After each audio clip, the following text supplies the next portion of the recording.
welcome here. We have the distinct privilege and delight to be training for FSA marking. Um, I say that a little bit in jest and a little bit seriously because I think as an educator, we all have a bit of a love-hate relationship with the FSA. But before we jump straight into that, I just want to briefly introduce you to me. I think it's always important for us to remember the people that are involved in this sort of process. And what you see on the screen here is my people, the people that are the motivation for me to do the work I do in supporting education in British Columbia. Um, it's one of the things that struck me as I was preparing for this. My daughter, who's in the middle there, up front and center, was reminiscing over how stressful taking the FSA was as a student. And I think it's important as we consider marking that we keep that in mind as well. So the shape of our session today is that we'll have some general information about the test. We'll talk a little bit about the provincial goals for the test and how that should guide us in our marking. We'll talk a little bit about what's the posture a test marker should have as they enter into the test taking process. And then we'll look specifically at reading, at writing, and numeracy, and then leave some time at the end for Q&A. It's important to realize that there will be an opportunity for you. We'll set up a poll and you'll be asked to vote on whether you think this response is a 0, 1, 2, 3, 4 or no response. And actually also in the chat, give reasons for your response. If you aren't muted at the moment, though, I'd appreciate if you did mute your mic, just so we're not all dealing with that. All right. General information about the test. Can I get a thumbs up from somebody just to make sure you see the screen properly? I'm always a little nervous that I launch into a presentation, but some sort of reaction using the reaction or a thumbs up would be great. Okay, perfect. Thank you. All right. Couple things just to keep in mind. The FSA was created as a system check. It's become all kinds of different things for all kinds of different people outside of the Ministry of Education. But for the Ministry of Education, the Foundation Skills Assessment and the Graduate Learning Years Assessments are systems check for part of the their budget, which is the second largest part of the provincial budget, is education. And I think it's reasonable to expect the Ministry of Education to have some sort of check to see if the system's actually working. And that's part of what the FSA is supposed to do. And then it's also there to support learning for the classroom teacher. That's why before this year, it had moved to the fall. So you were getting data as a classroom teacher that you could then use to support student learning. Obviously, this year, it's been a bit of a roller coaster as far as when are we actually doing this thing. But we are doing it, and some schools are done already, wanted to get finished before spring break. Some schools have left it and are going to hit it hard right after spring break. But it still will need to be done. And actually in the independent school sector, it's actually law that we participate, which is a little because of the Independent School Act. So when you do get people questioning that, it's actually in the Independent School Act that we participate in the government assessments. So it's important to realize that we do, as independent schools, have a responsibility there that might be a little bit different than the public sector. The FSA was never created to rank schools or teachers. And the integrity of the marking process, one of the key factors of the integrity of the marking process would be that that the marking is done well, and that's how the test stays valid.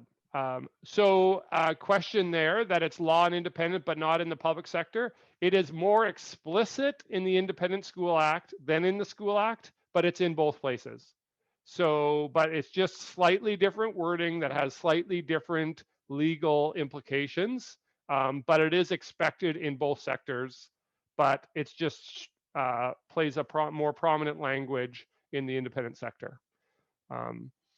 And then it's important to realize we only mark one section of the test, but all three sections are actually important, especially the collaboration piece. Sometimes teachers can gloss over that part, but that's where kids access their prior knowledge if it's done well in class. And that actually supports them in their test taking and better represents them as learners if you actually invest in the collaboration section at the beginning of the test sections.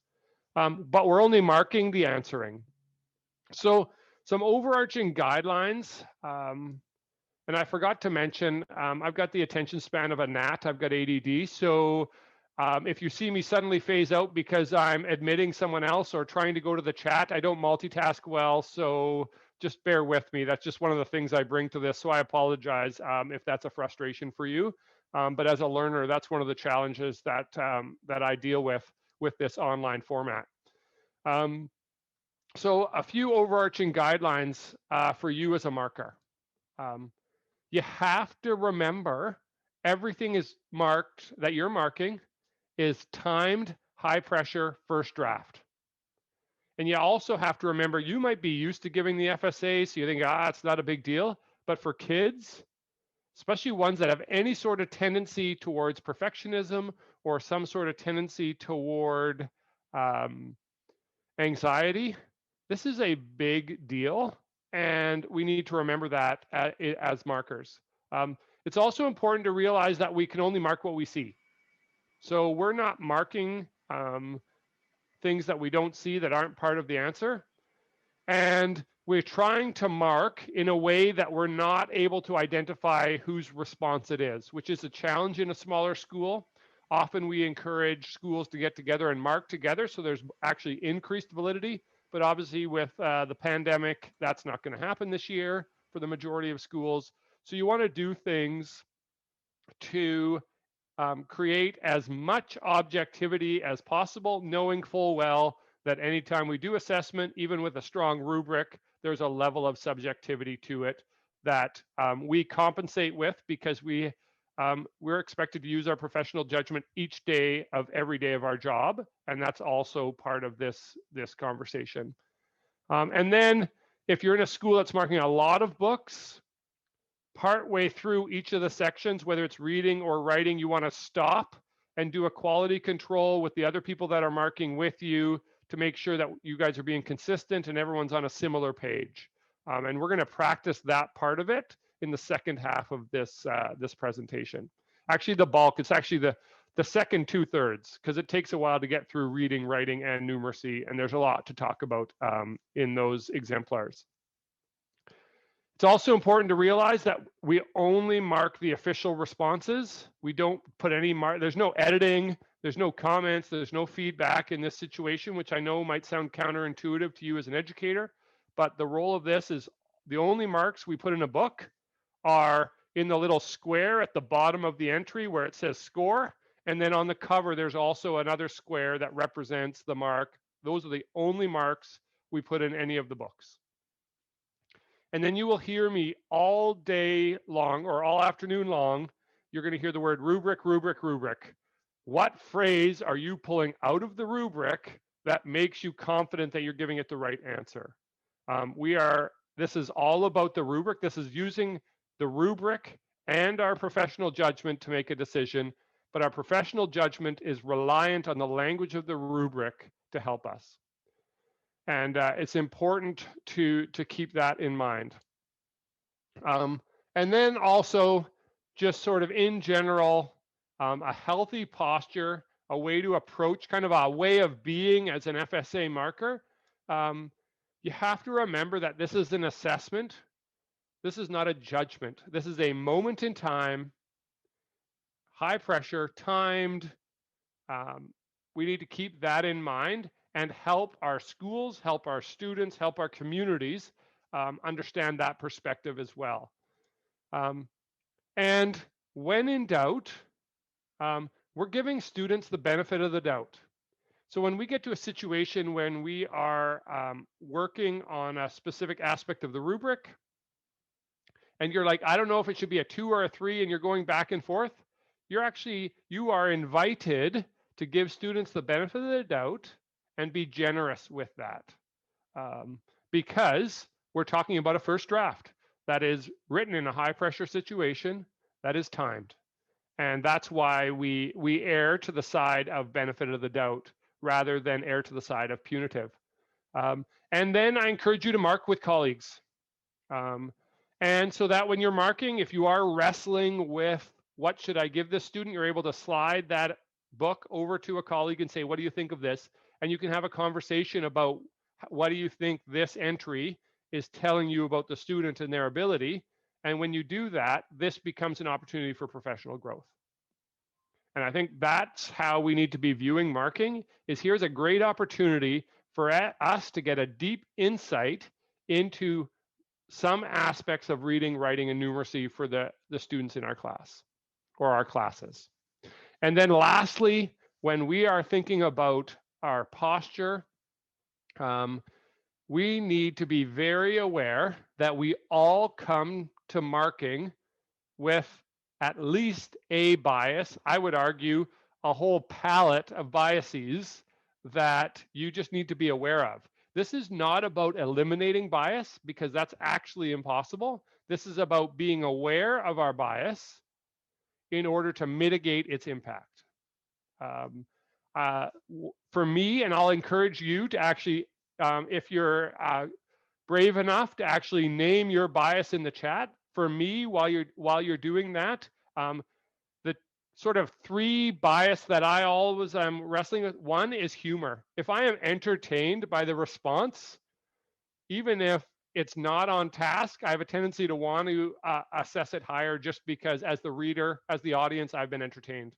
I also, like there are certain things that are just beautiful responses. Like we're talking, you'll get a page of this cursive that's good enough for the queen sort of material. And it's like, it must be awesome because look how beautiful it is. That's one of my biases. Sort of negative biases, if the language is really simple. I love good vocabulary, so that one kind of goes both ways. So as you're thinking about yourself as a marker, I encourage you to actually just pick what's the big bias for you as a marker and enter that into the chat. Because it's good to name our bias and because we all have them. So let's just name it and then be aware of it rather than try to hide that it's part of that reality. So thank you. There's a few people getting started. Oh yeah, Tara, length of response. That's one you talk about a lot. Like if it's long, it must be awesome. And no, that's great. Yes, conventions, definitely. That is an important part, especially of the writing. We'll talk with the reading though. The interesting thing about conventions is when we're marking the reading, we're actually not marking the writing. And that's sometimes a challenge when we're marking the reading, but thank you, Dave. That's one that catches me too. I look at these lists and I'm like, yeah, that's a bias for me. Yep, that's a bias for me. So thank you for sharing and being bold and being vulnerable with that. Other than it makes me hold a mirror up to myself and I'm like, I look at the list and I think these are all different times of bias for me. And it's just important for us to acknowledge that we come with a bias as a marker. And when we acknowledge it, it's in our awareness, and that better helps us deal with it well.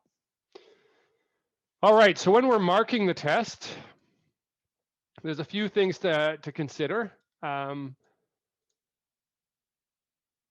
tendency, especially when you have a lot, is to start marking before you're actually finished the response.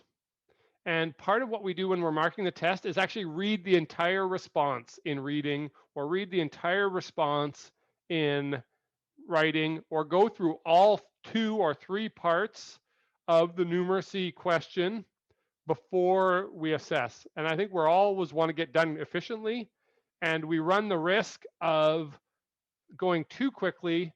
And what we see often in the reading and writing and responses often too is you'll see a great start, but then it just peters out at the end. And that shows a level or lack thereof of competence. And vice versa, you could have a really weak start and then it just builds. And we want to read right to the end.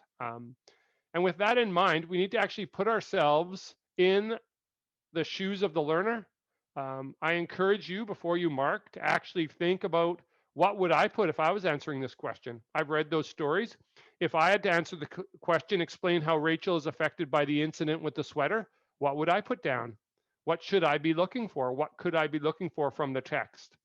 And then when you're getting set up to mark, you want to open all the books to the first entry and then shuffle them around just to maintain a level, a greater level of anonymity, knowing full well that some of the penmanship you'll recognize at this point in the year, and there's nothing we can do about that this year. That's just part of, that's just part of this journey. And remember, we're holistic marking, using the rubric, and then applying your professional judgment to the rubric. So we're not using the rubric and using our professional judgment. We are applying our professional judgment to the rubric, but it's the rubric that is what holds this all together. So we're going to spend a little bit of time just talking about the rubric, and I encourage you to pull out the grade 7 reading scoring rubric if you have it with you, and if you have a highlighter, also good. You'll notice it's okay that you can't read this rubric. You'll also notice that it's a grade 4 rubric, and you'll notice that it's highlighted, and that's the reason I've chosen this picture. What I'd encourage you to do for about 2 minutes is to review the grade 7 reading rubric and highlight any phrases that you believe are really going to help you decide when you're deciding between a 1 and a 2, or a 2 and a 3, or a 3 and a 4. What are the key words and phrases? And I encourage you to pull out the highlighter and actually highlight those physically. I know there's a PDF option. If you're looking at these in a PDF, you can also highlight with a PDF option. For me, when I look at, while you're doing that, when I look at the snapshot, that first sentence is a defining sentence. So demonstrates limited understanding of or misreading of the text and or question, understanding of the gist of the text or question, clear understanding, and in-depth understanding. And when you're marking, you should rely 70 to 80% of the time on the snapshot rubric that's at the top of the page that you have there. And when you're marking, once you've read the full response, you sit for a second and say, okay, is this on the left side of the rubric, or is it on the right side of the rubric, or is it somewhere in between? And then once you've decided, like if it's a left side, then you know it's a 1 or a 2. And then it becomes a conversation about trusting your professional judgment and the concept of find the best line of fit. So which column is the best column of fit? Knowing full well, for example, in the example that I put on the screen, you'll notice that if we were to go through, use a rubric and go through every response, we would find ourselves highlighting some things in the column 2, some things in the column 3. And this could be what it would look like. There will be other times that when you're marking, you will find that they'll actually have some things highlighted in 1, something highlighted in 2, some things highlighted in 3. Rarely do they have things highlighted across all 4 columns, but it does happen. And then you have to decide, once we've looked at this, which is the line of best fit? Like I suggested, 70 to 80% of the responses you should be able to mark just using the description in the snapshot rubric. But if the snapshot rubric is not enough, that's when you go to this full rubric and look at it. But obviously when we're marking, we don't have time to highlight a rubric every time we're doing an entry. I just give you this example. As you're preparing, you want to look through the rubric and know what the language is, so as you're reading the entries, you can be thinking about the language in the rubric, and that becomes a comfortable part of what you're doing. All right, that was a lot of information. And we're getting ready to do some marking. So what I encourage you to do, you should have, you were emailed by Janet a package of the exemplars. Some people will have printed them out. Some people won't. What you need to be paying attention to is the handwritten piece in the bottom right-hand corner. So you'll see in the first question, part 1, reading, you'll see a little E1 in the bottom right. That's exemplar 1. And so what I encourage you to do is to read the question, understand the question, and then in about a minute and a half or 2 minutes, I'm going to actually launch a poll, and we're going to get everyone to vote on exemplar 1 in reading. So it starts with "the ugly red sweater wasn't Rachel's sweater" is the opening sentence, if you're wondering which exemplar we're starting with. And we're going to launch a poll, and everybody in the group is going to actually vote, and then I'll share those results, and then we'll talk about who chose what and why. So that's how we're going to tackle the next, the bulk of it. We're going to do reading, we're going to do writing, and then we're going to do numeracy. Is there any clarifying questions before we get started? So you mentioned earlier when we're doing this reading section, we aren't looking at the writing, right? That's correct. We're not focusing on the writing. So what does that look like? So if you look at the rubric, excuse me, you see comprehend and you see connect as the sections. There's no aspect of the rubric that talks about conventions. So we are not marking conventions. Now, obviously, a lack of conventions might impact the message, but the fact that we're marking the fact that it's impacted the message, we're not marking the conventions. So that's where conventions do potentially play a role, but not explicitly in the same way. If you look at the writing rubric, you will notice that I'm just looking at the language here at the bottom. It talks about conventions, and there's a specific aspect of the rubric that specifically speaks of conventions when we're doing the writing. But in the reading, we are not marking the writing, correct? Thanks, all right, yeah, no problem. If any other questions come up, feel free to throw them in the chat, or to do like was just done, just a quick unmute and ask. I'm going to encourage you, if you haven't already, read exemplar 1 of reading, and I will launch a poll in about 30 seconds and invite people to vote on, is this a 0, a 1, a 2, a 3, a 4, or an NR, no response. All right, I see a few questions coming in. I'm going to launch the poll. And yes, we are reading E1. Thank you. I love it when the crowdsource takes care of each other. Thank you for monitoring the chat and helping me. I'm going to launch the first poll. There it is. I encourage you to vote. What would you give, based on the rubric, pulling out lines of the rubric, what would you give this response? It's great to see people jumping on that. We've got a bunch of votes already. I'm going to ask a few people to unmute and give their rationale, focused again on the language of the rubric. So if you've given this a 0, then you need to be able to pull from the 0 section what language in the rubric would allow this to be a 0. Obviously, it's not a 0, and no one has given it a 0, but that's the sort of question I'll be asking, especially if there's a significant spread. So we've got about half the people voted so far, so we're going to give everybody another 15 or 20 seconds to get their vote in. Still waiting for a few other votes, but I think for this first one, we've got about 65% of the people voting so far. We're going to end polling, and I'll share the results with you. All right, so a bit of a spread, not a terrible spread, actually. Because I think if this is definitely, if you look at the rubric, this is not a 0 and this is not a 1. So I'd love to hear from the outside edges. So either someone from the 2, and I know it's putting the person who gave it a 4 on the spot. What were the phrases in the rubric that encouraged you to give it the mark you gave it?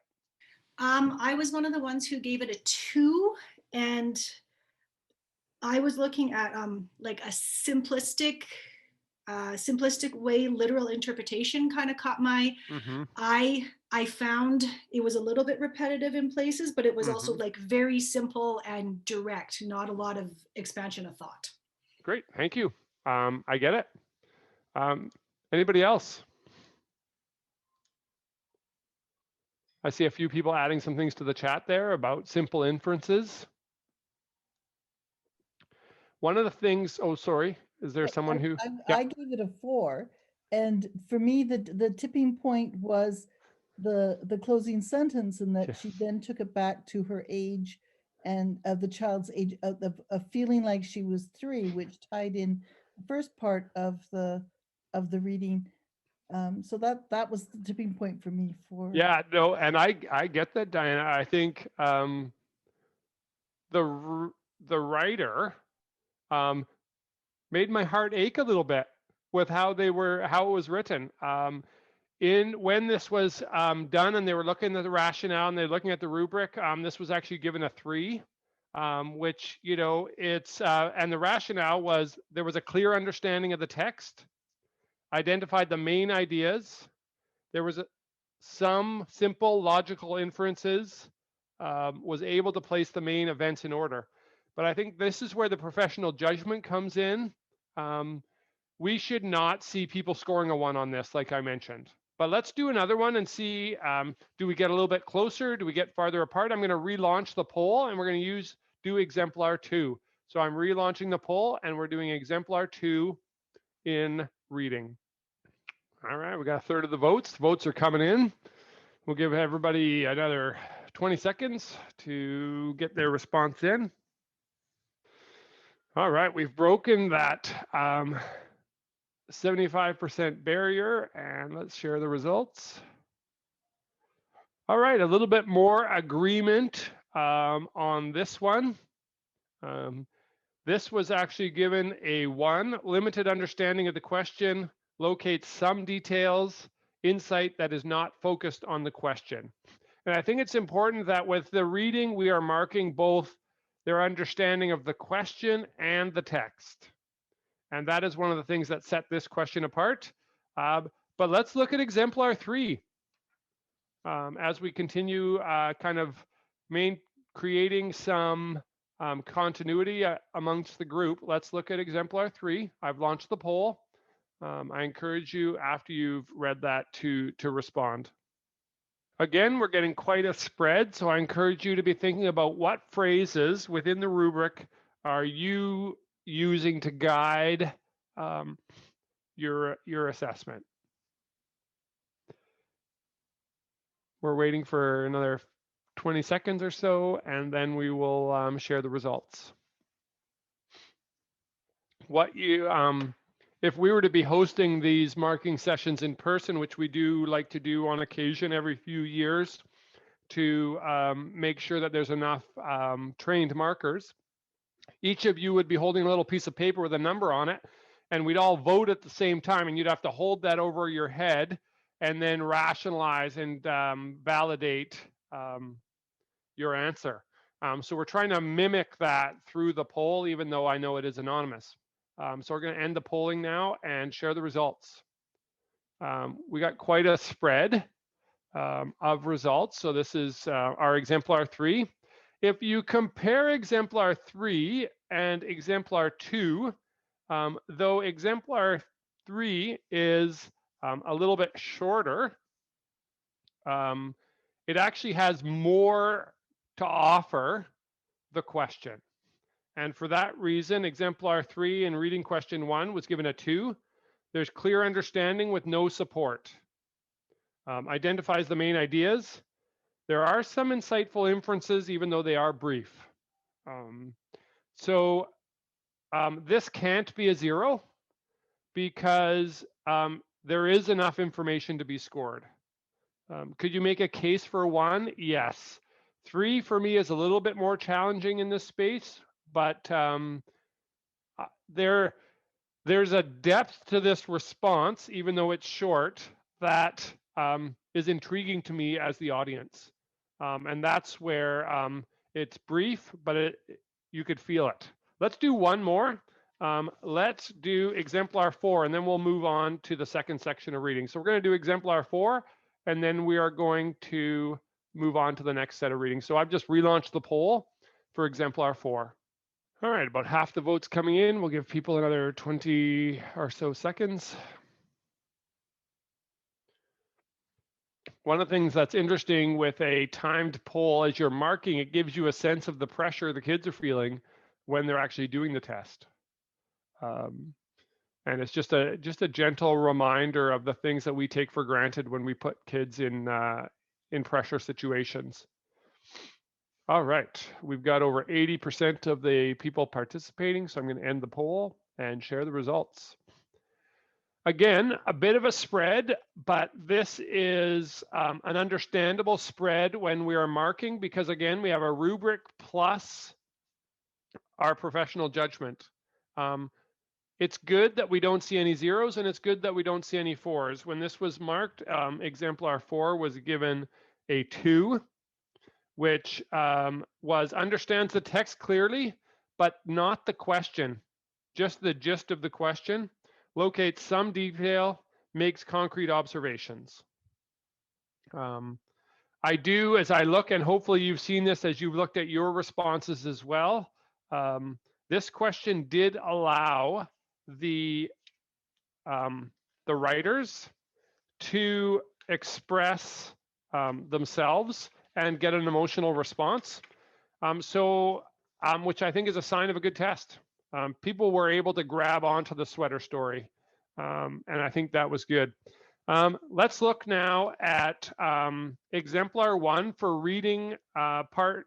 It says discoveries is question 2. Explain why homononality might be considered a new human relative. Use information from the text to support your thinking. So we're doing exemplar 1 of question 2 in the reading, and I've relaunched the poll for exemplar 1. And just for the record, the last time I did this with 7th graders, this question, they argued about this one. All right, we got about a quarter of the votes. We'll give people another 20 seconds or so to get their vote in. Have your rationales ready. This is one that we will talk about as a group. Similar to the last session, we got quite a spread and an even spread so far. So we'll see as the last bit of the votes come in what the perspective is. So you got about 10 more seconds to get your vote in. All right, we got only 64% of the voting, but I'm going to end polling and share the results. So quite a spread. I would be interested to hear from, this is how it always goes. So the ones in the fours, anybody want to make a comment either in the chat or just unmute yourself and share the phrases that came out of the rubric that led you to make that assessment. The language is sophisticated. The last phrase, so this suggests, I really love the transition there. Yes. The support and using direct support again from the text. That's really what this test is trying to find is can students support what they're trying to say with evidence directly from the test. So I thought they did well. Did a good job. Great. Great rationale. I see in the chat too, identifies and restates main ideas, explains how they are connected. I would actually, and this is maybe potentially a bias, but pulls off Neanderthal. The phrase may be insightful. So this one, there was a lot of discussion the last time in the preparation for this process. This was given a 3, restates the main idea, prediction based on evidence, and makes connections. I would argue that 4 is good. I could be talked into a 2. I'd be interested to hear via the chat or by unmuting yourself, the 2. I don't actually, this is more than a 1. And I think, are there parts of it that could have been stronger? Yes, but this is for sure at least a 2. I don't know if there's any 2s out there. Yeah, I like it that someone said it's a 3-5. There was some talk about do we rank this as a 3 or a high 3, because we do have, you'll hear as we go through this process, I'll say things like, oh, this is a high 2 or a low 2. And so Let's move on to exemplar 2 in reading. So exemplar 2 of this section, I'll relaunch the poll. This is the one with the little picture of I think that's a student's picture of the evolution process, the bent over person through to the tall person. Someone was having some fun there. Yes.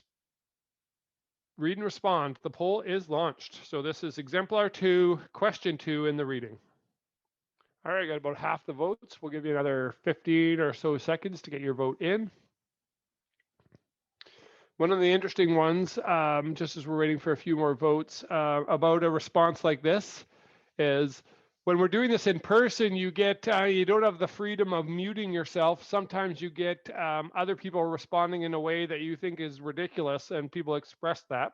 And we're always navigating that. And I love that comment, Linda, for sure. When we talk about bias, you know, the addition of things, pictures, that sort of thing, does have an impact on us for sure. Here's the results.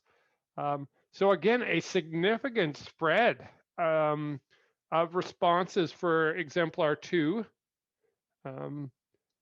I'd love to hear from the 4s and the 1s and 2s. I guess I know there's only 2 1s there, either via the chat or please, I encourage you to either unmute yourself or via the chat say, this is the phrase, or these are the phrases that helped me come to my conclusion. Hi there. We thought it was a 4 here. It's Dave here from Wilson Academy. We were looking at inferences based on evidence insightful. There was that as well as show some interpretation or insights and making those inferences, making those connections that were outside of the text, that clearly they had accessed some prior knowledge. They were making these connections to the world around them, which shows that they're connecting, that they're reading to both their text, the self, and the world. Yeah, great. Thank you. That's very clear thinking. Anybody else want, I see some more coming in the chat there. So that was great. Again, this came in and said there was a clear understanding of the text, there was main ideas, and there was integration of ideas. And that's why it was given a 3. Let's do exemplar 3 of question 2. And I think this process just speaks to why it's important to do quality control checks while you're marking as well. And yeah, so I've launched the poll for exemplar 3, question 2, and I encourage people to vote and be thinking about their phrases. I think when you're seeing a large spread like we're seeing today, it's important to do more practice until we're getting to a rhythm where the majority of people are choosing 2 of the 4 or the 5 responses. That's a sign that we're getting close to being valid, is when there's a greater level of agreement. All right, got about half the people have voted now. We'll just give it a few more seconds to get a few more votes in. So this is exemplar 3, question 2 of reading.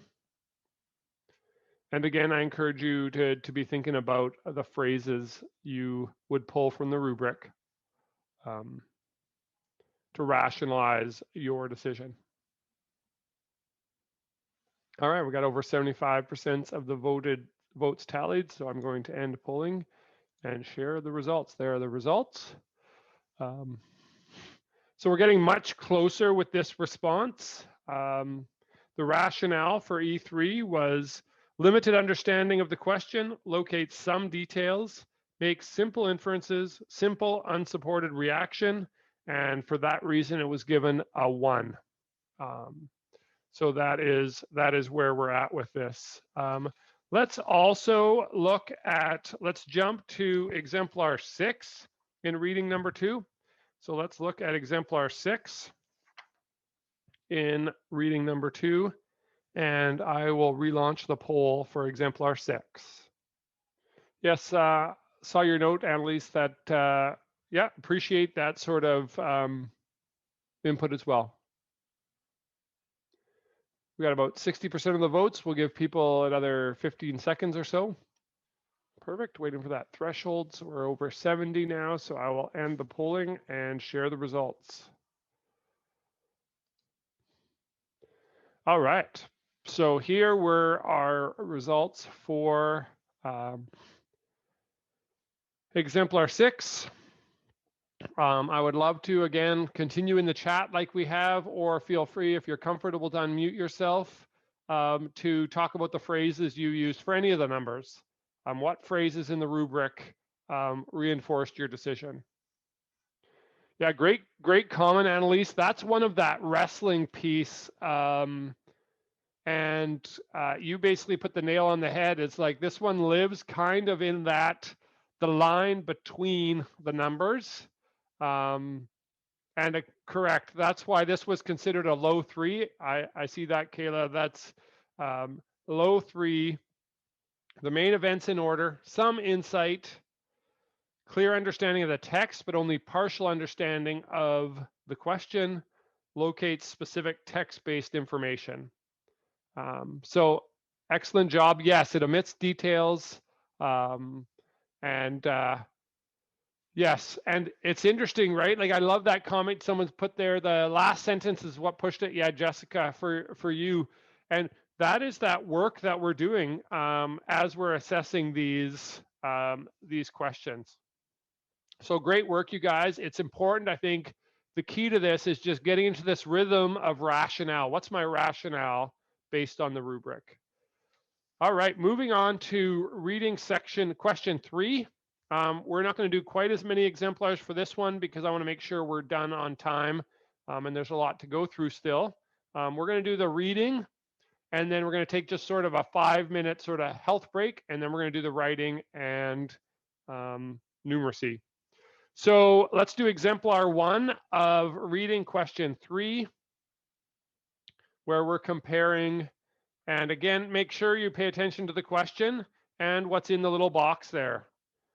To answer the following question, you need to use information from both 11 and what might Canada have been like without Viola Desmond. So I'm launching the poll for exemplar 1, question 3 in the reading. All right, we got a 2-horse race on this one as the data's coming in at this stage. Got about 2/3 of the vote in. All right, we've got over 70% of the vote. Just seeing if a few more votes will come in. I was overconfident. We had a 2-horse race for the majority of it, but here are the results as they ended up. So I would, again, we've got 4 numbers represented, which is a bit of a problem when it's coming to marking validity. But it is our first one in this section, so we shouldn't maybe be that surprised. I'd love to, what are the phrases that you used? Oh no, we're doing exemplar 1 of question 3. So that might be where some of the confusion might be. Sorry about that, Richie.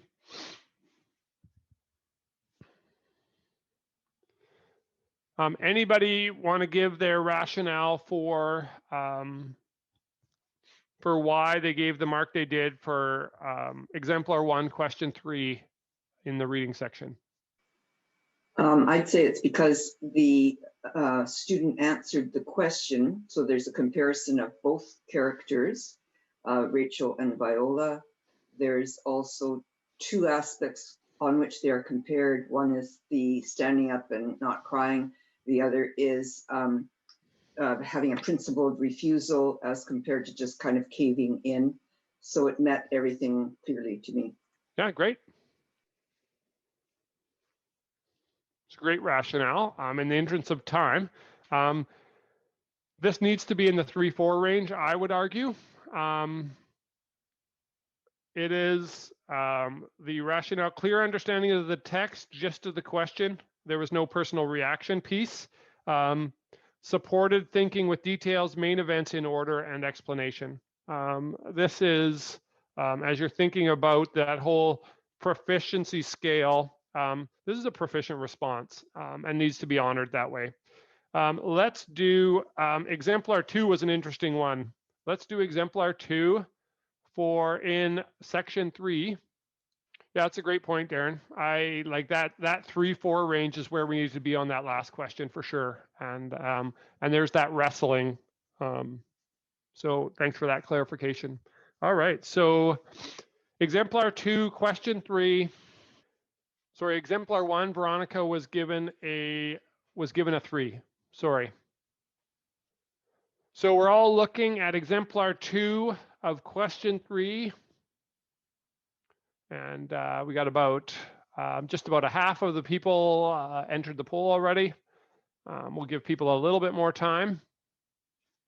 Again, I encourage you to be thinking about what phrases are helping you make this decision. Waiting for a few more votes.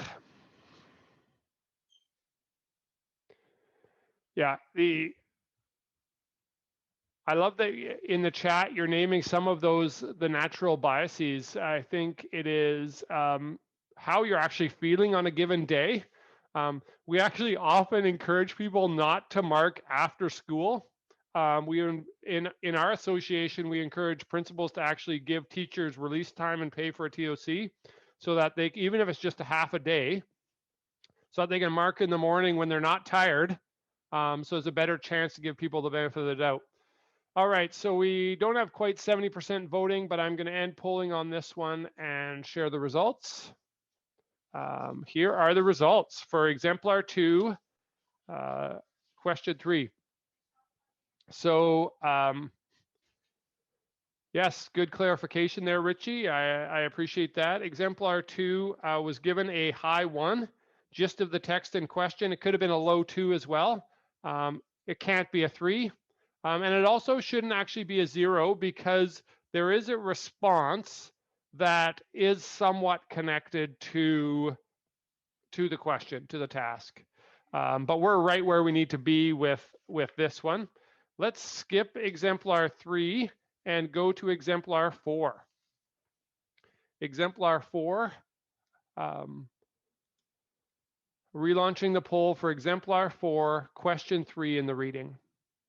All right, we got over 70% now, so I am going to end the polling. We got quite a spread. I look forward to hearing people's rationale for this one.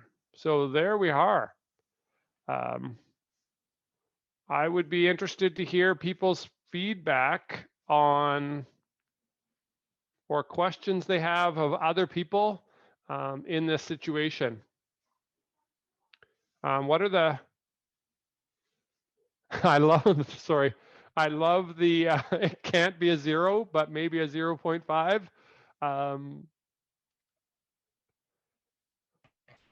Well, if the previous response was a low 2 and they didn't even mention their names of the characters, I found that they had a little bit more connection to the story in this, but did not fully support, but they understood the gist.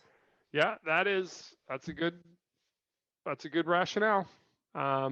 This can't be a 0. I'll just put that out there. I don't know who did choose a 0. I understand why you want to give it a 0, but it at least alludes to the text. There is some misreading, obviously. We need to be living in the 1-2 range on this one for sure. Officially, it was given a high 1. No information from the text, simple incorrect inference, little evidence or interpretation of, not even a high 1, sorry, just a 1 of exemplar 4. I just got to make sure, yes.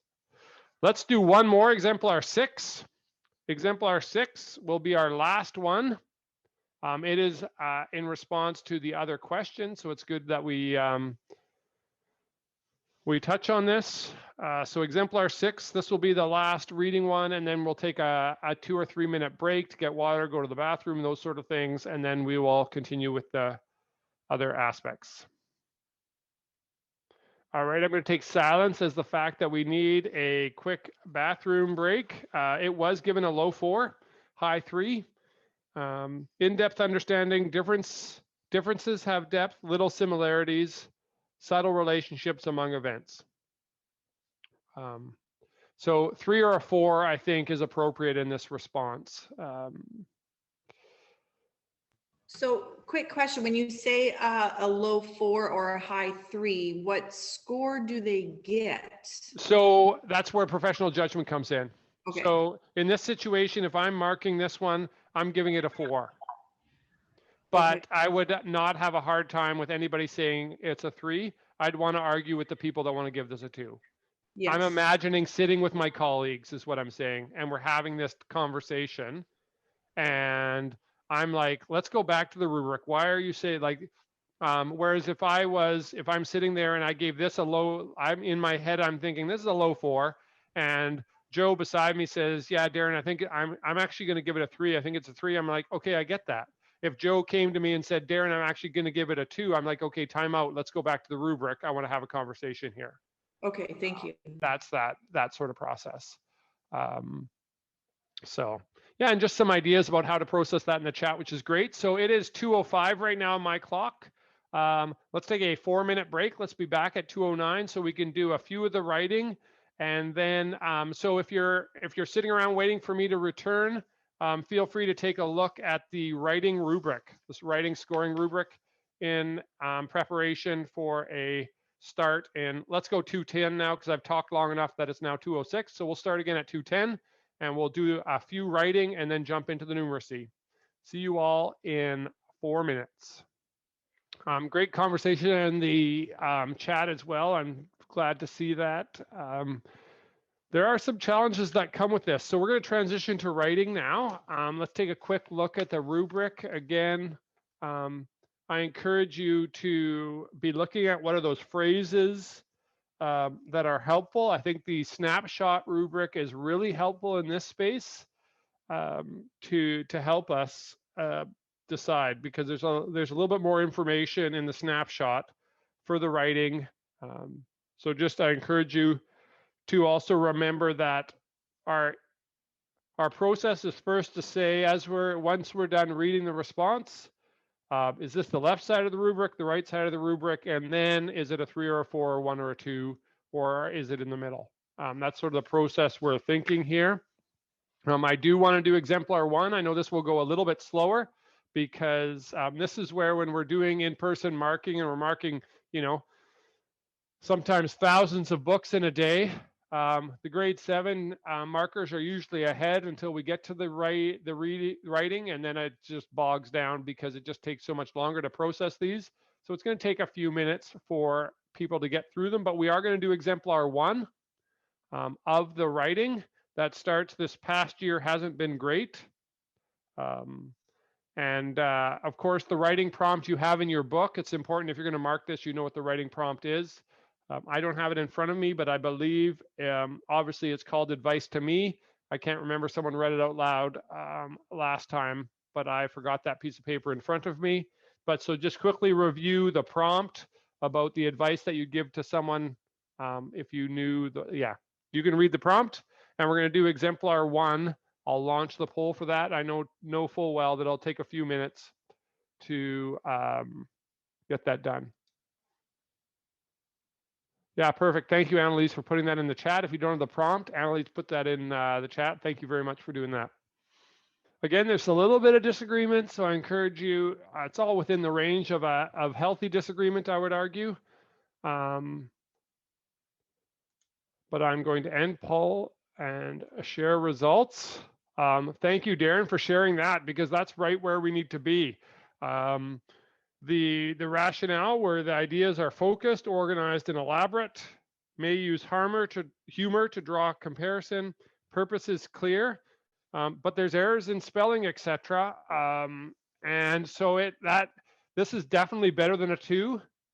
And obviously, the majority of the group chose 4, but that's the space we need to be in, that 3-4 space. Yeah, great.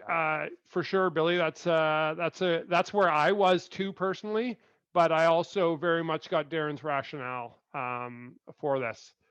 All right, let's also do exemplar. Let's do exemplar 2. So let's do exemplar 2. I will relaunch the poll. Great question. There are no pluses or net minuses in the score response. So we are just putting the whole number. There's no extra checks or minuses. We just talk about high one and low one to kind of give us a sense of that there's a range even within each number. And Tara, you mentioned something really important. Emotions are part of this as well.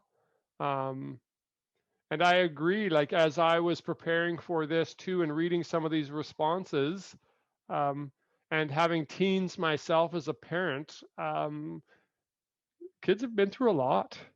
We have been through a lot as adults as well, I realize, but you definitely get a sense of that here.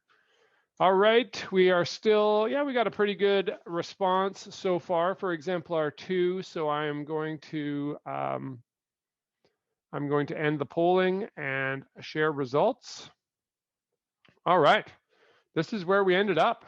I think it's important when we are marking the writing more than any other space that we are remembering, like it says on the screen, that this is a first draft. And with that in mind, this received a 3. There was errors in complex language. Language is varied. Purpose is clear. Relevant details and examples. But this can't be a 1. I can be talked into a 2, and I could even maybe be talked into a 4, but this can't be a 1, which means we're maintaining validity as we're processing this question. Let's do exemplar 3 as well, and then we'll probably move on to numeracy because that's what gets most complicated. So I'm relaunching the poll for exemplar 3 for writing. Writing exemplar 3. All right, some relevant details. Thank you, Annalise, for that rationale. Clear language. Others? Feel free to put it into the chat.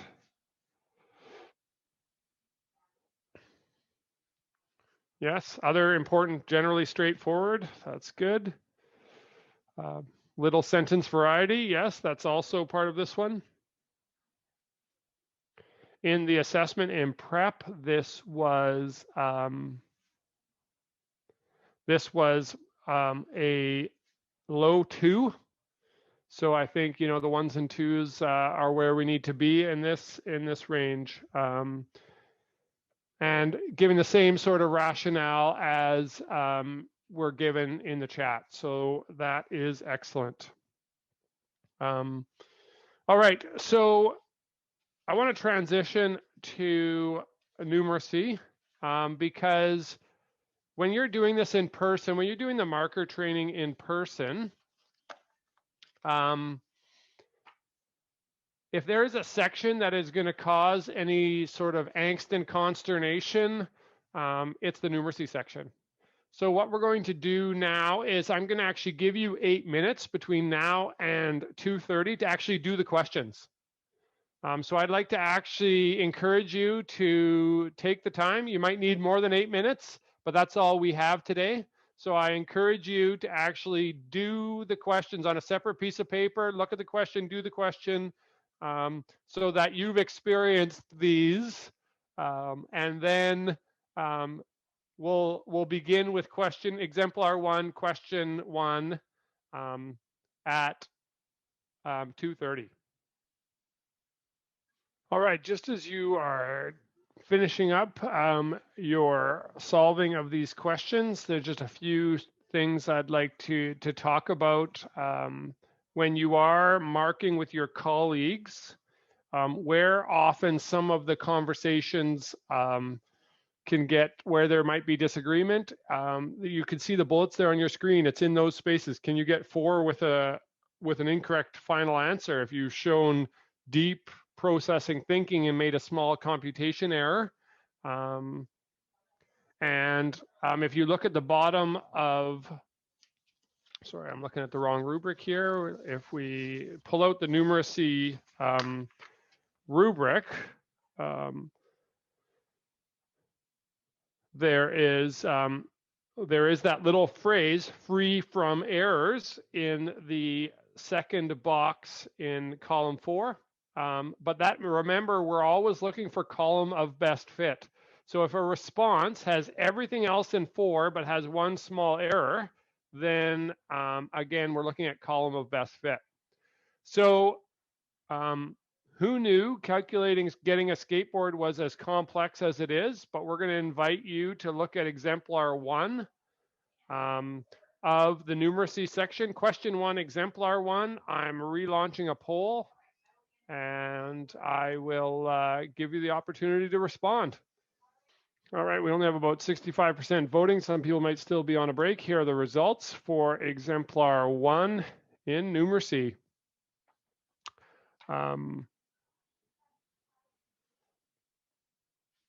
Comments? All right, perfect. So Nicole's like, no 4 without showing work. Comment on possible bias. And this is the nature of this wrestling and this conversation. Obviously, Nicole has answered one of the questions I was going to ask, which was what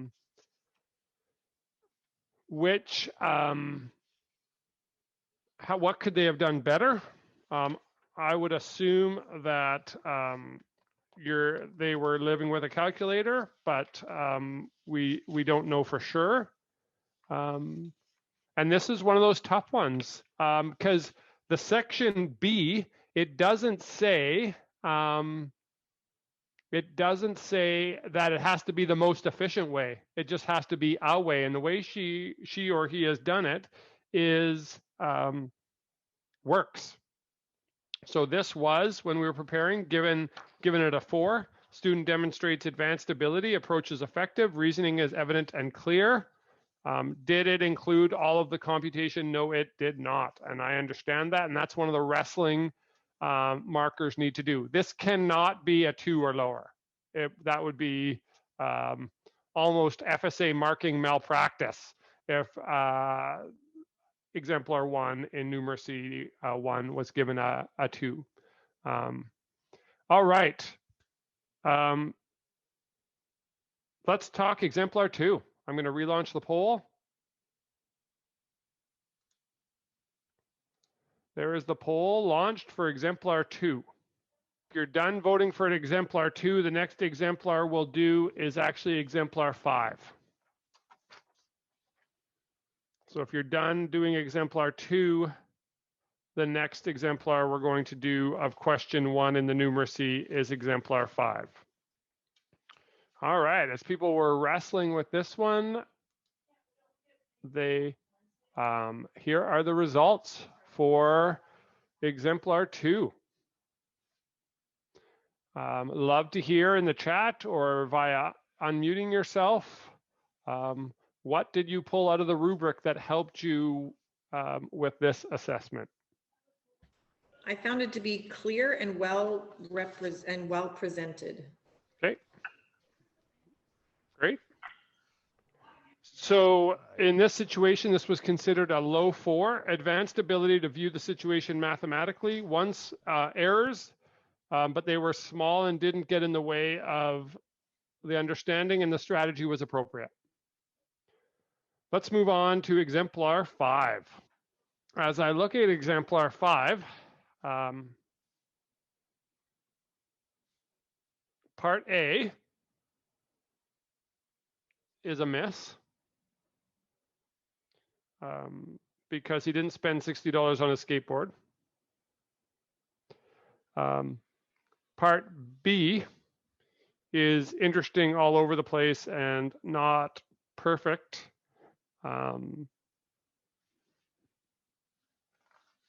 And part C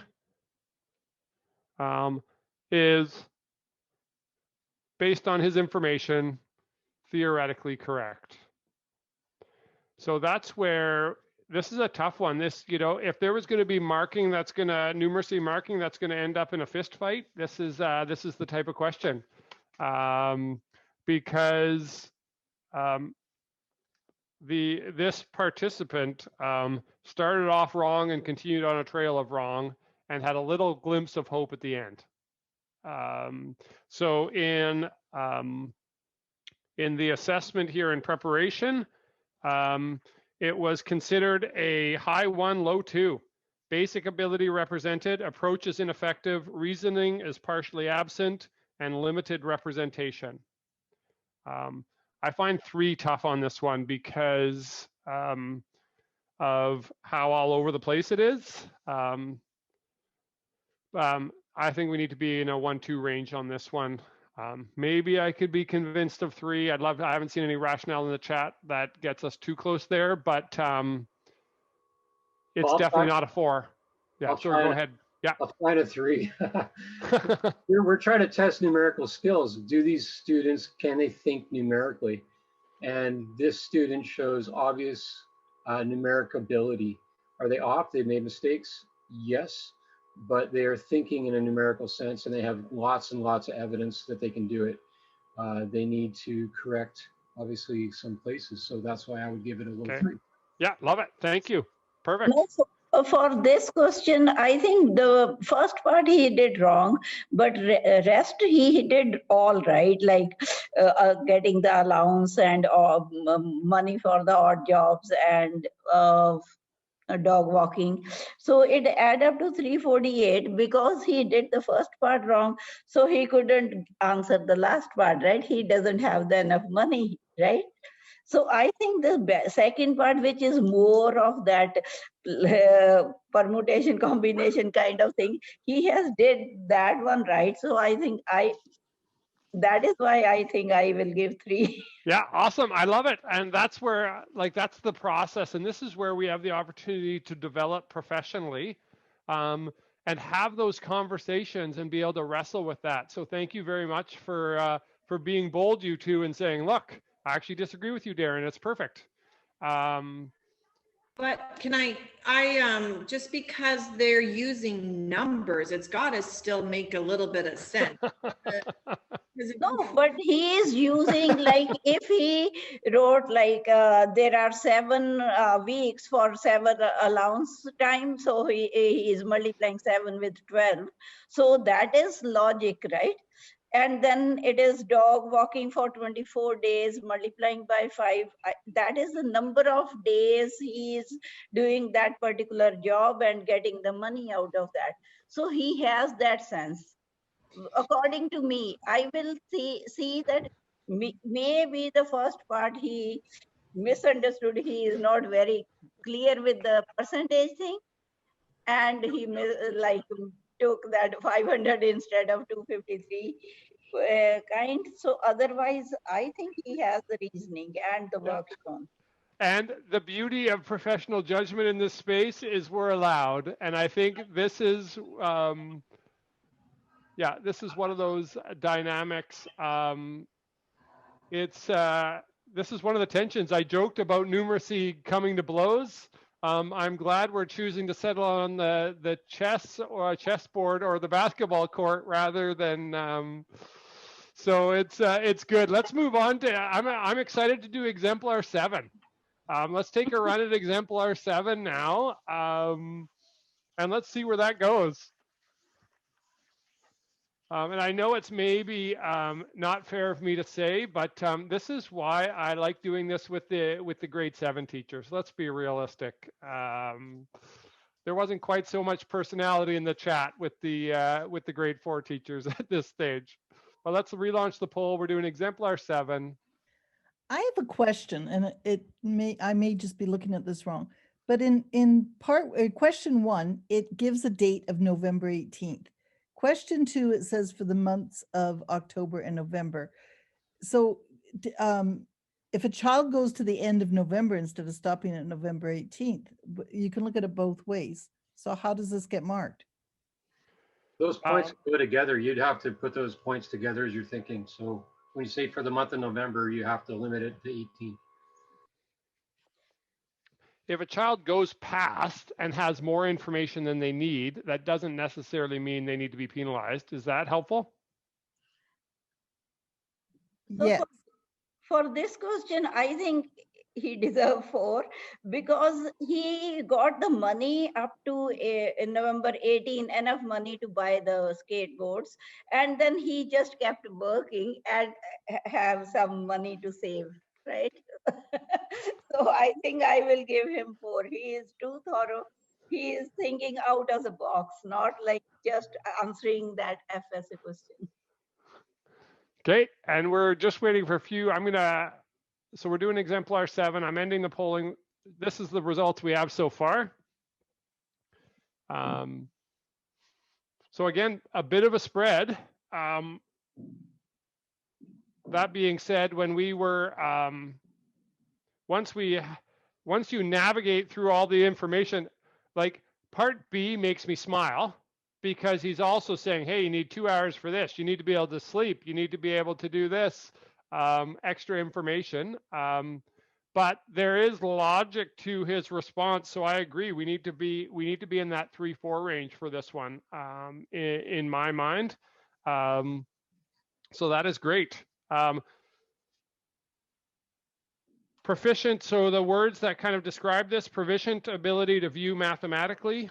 Representation is a bit difficult to follow. Strategy is appropriate. Explanation is accurate. Mostly accurate, a little bit unorganized. So that is, so we had it as a 3. Let's move on to numeracy 2. Numeracy question 2, exemplar 1. So Mr. Wong is randomly handing out balls to his students. That question, so exemplar 1, I'm relaunching the poll. This one should go a little bit faster, this question. So it's just the 2 parts, part A and part B, exemplar 1.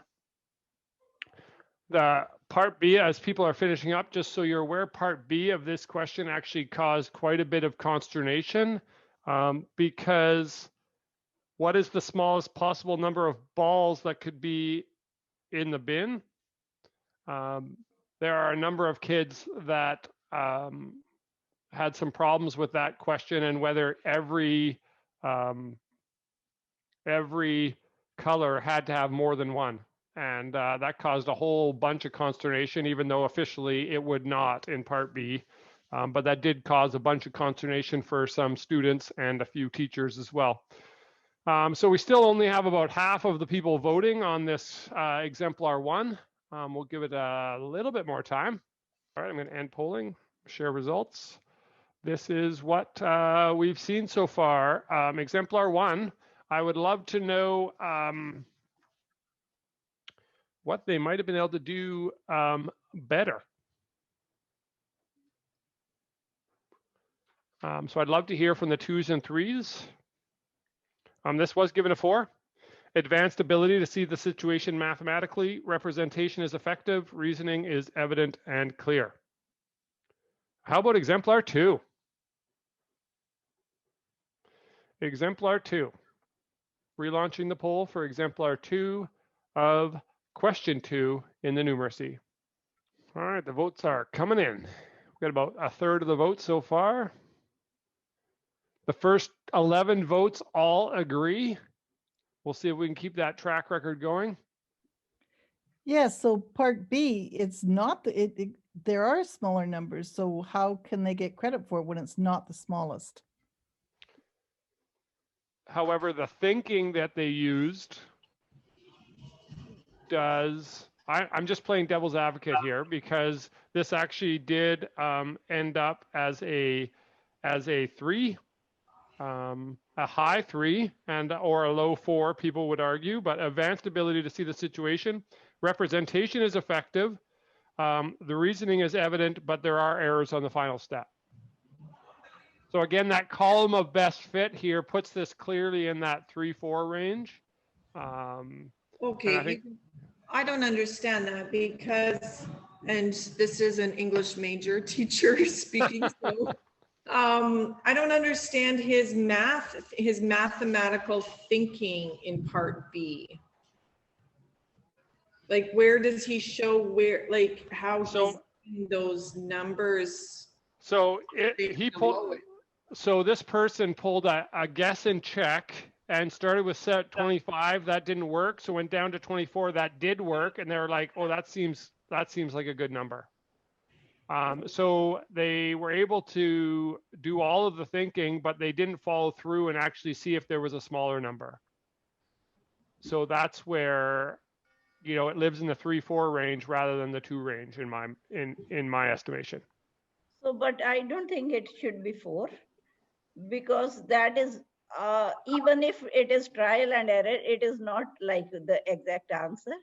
Correct. Right? So, yeah, we gave it a 3. And work is not, gave 3, yes. Yeah, I just don't think it should be a 2. No, not 2. Yeah. All right, let's jump to exemplar 4. Exemplar 4, we're relaunching the poll for exemplar 4, question 2, and then we're going to move to question 3 after this one. All right, I'm going to end the polling. We've got over half the people voted, so I'm going to end the polling and share the results just in the interest of time. So in some ways, we got a huge range here, but in other ways, the bulk of people are where we need to be on this question. I know Tara already included there's some lacking of reasoning, but the approach is sensible and can be followed. There is some evidence, but there are inconsistencies in that evidence. So we need to be in the 2-3 range here.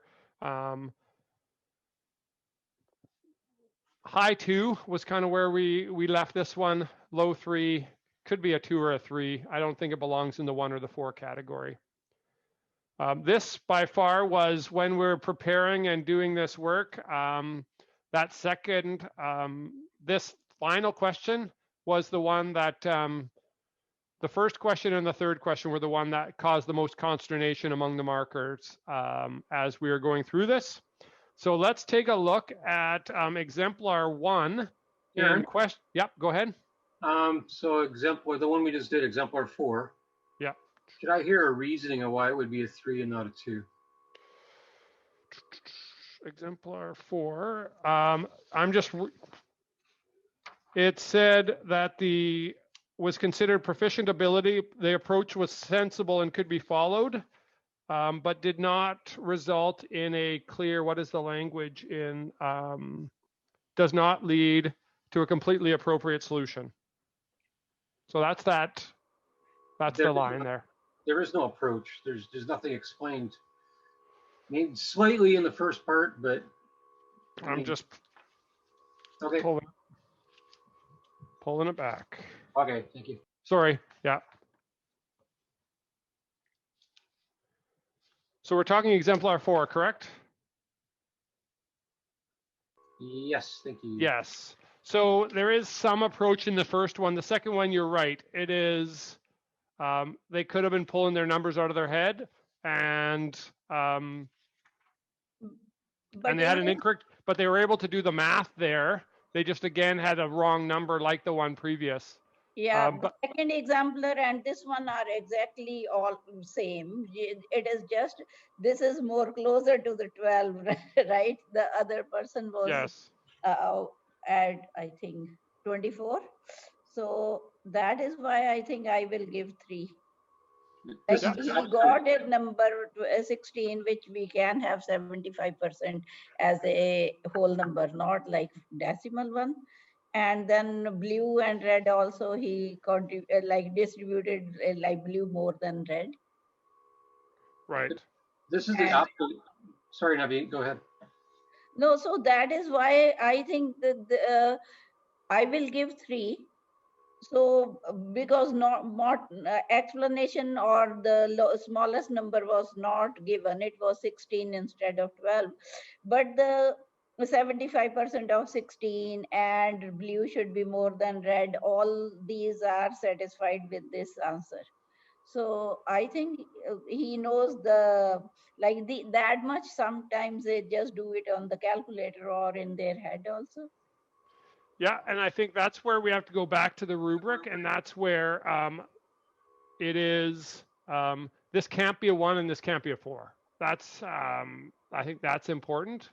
And we can argue about the line of best fit as we go through the column, and obviously we're going to disagree, and that's actually okay, because both of those would be appropriate. I just think this can't be a 1 or a 4 for sure, because we have lines around representation is effective, reasoning is evident, and the reasoning isn't evident.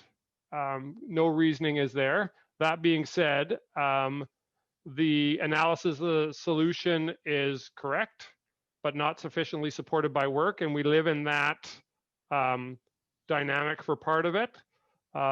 This is where it gets tricky, and we need to use a level of professional judgment. And why you hear me saying with the exemplars, you know, it's a low this or it's a high this, because there is disagreement even when we're doing the exemplar checking. And we always, in every summer, we get a whole bunch of books at a ministry level and mark them all. And we have these exact same conversations when we have 25 teachers in the room in the summer marking these. So I'm sorry I can't be definitive and say it has to be this, because that's not the nature of how the rubric's been set up. The absolute essence of our numerical teaching is that students are able to explain how they arrive at answers. We want them to be able to have good, solid explanations even on wrong answers, rather than even getting right answers and have no explanation. 100%. As a math teacher, that's what I'm looking for sure. We're not going to solve this this conversation, but it's good to have. Let's do a couple of the third question here with the time we have left. Let's do exemplar 1. So keeping in mind, I will launch a poll.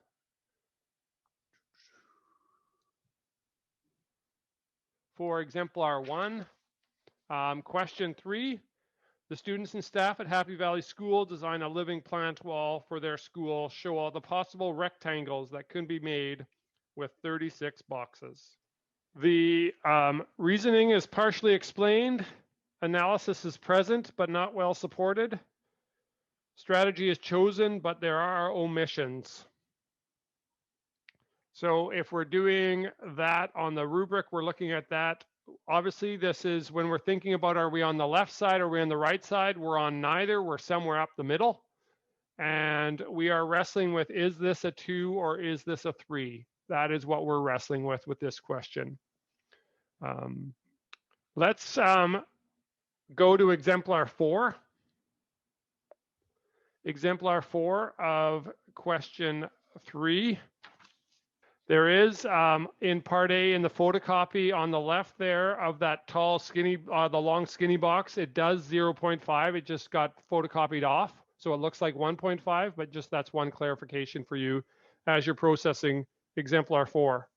All right, we're over 60% of the votes. So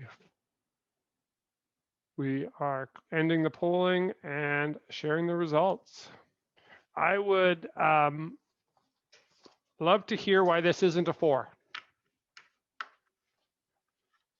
Because this is the child who wrote like all the length of the rectangle, not just the number 9 times 4, 12 times 3, like because each side of the square is 0.5. So he or she multiplied that with the numbers, like how many boxes we will have in each side.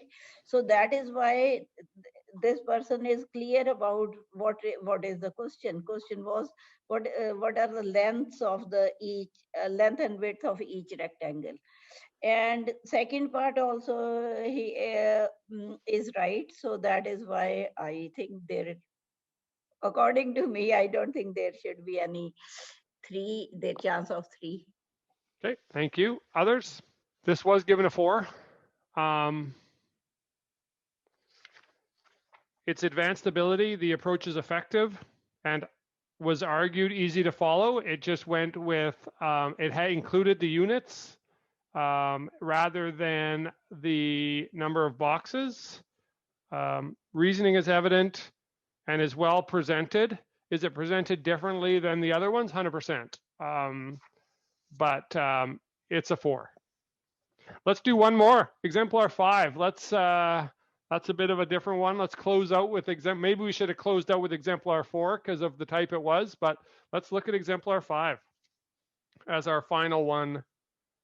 The answer on the back says, if you can't see it photocopy wise, both of them are right because the perimeters are equal to 0.5 times 0.5 and the area the same. So I'll relaunch the poll and then we can vote for exemplar 5. Rationale for giving this a 1 is limited ability to view this mathematically. Approach is ineffective. Reasoning is absent. Other than they were able to come up with one box that they replicated 3 times. No other aspects of this worked out the way it was supposed to. All right. That was a very intense all-day training session that we just fit into 2 and a bit hours. I want to thank you for your engagement, the dialogue, the offers to settle disagreements under the moon at midnight with a duel. All of those things I appreciate as part of this. There are aspects of this that are challenging for sure. And I just encourage you again to find that balance between the integrity of what we hope for kids and also that let's give kids the benefit of the doubt. Let's consider the timed nature of it. And let's also just acknowledge that we're actually not going to all agree, and that's actually okay too. And that doesn't make one of us better than the other. There's professional autonomy and professional judgment involved in this. So I want to thank you for that high level of engagement. And if you do have follow-up questions, Janet's got all my information, so she can you can reach out through her.